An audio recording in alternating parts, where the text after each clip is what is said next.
Hey everyone, welcome back to CSK. Today I'm super excited to share with you my all-time favorite recipe for homemade buttermilk pancake and waffle mix. Whether you're a pancake lover or a waffle enthusiast, this mix is going to make your mornings so much easier and tastier. Plus, it's perfect for those busy days when you want a quick and delicious breakfast without all the fuss. And we'll be using our homemade dry buttermilk mix from a previous video. If you haven't seen it yet, make sure to check out the link in the description below. So let's grab our aprons and dive into the recipe.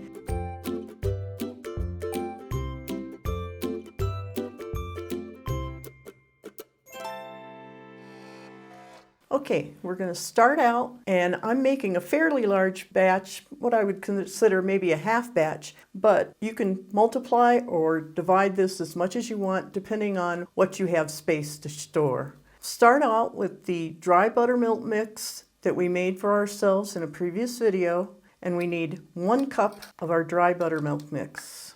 And I need 4 cups of regular, just all-purpose flour. We need a 1/4 cup of regular white sugar. And this is such a really easy recipe, nice to have on hand in your pantry.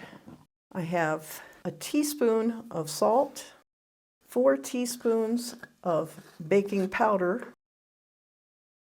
and 2 teaspoons of baking soda. Now, if you want, you can add cinnamon to it. If you like your pancakes to have a little bit of spice to them, you could add anything you want to this, as long as it's a dry ingredient. Now we're just going to whisk this all together so that it's well combined.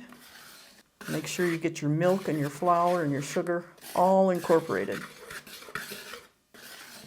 And now you're really done. The only thing now is putting it in an airtight container, labeling it.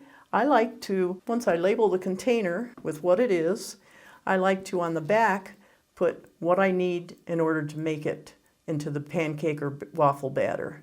So now I'm just going to transfer it over into my container. Use my big canning funnel again. And you see I have plenty of room. If I wanted to double this, I could do that really easily.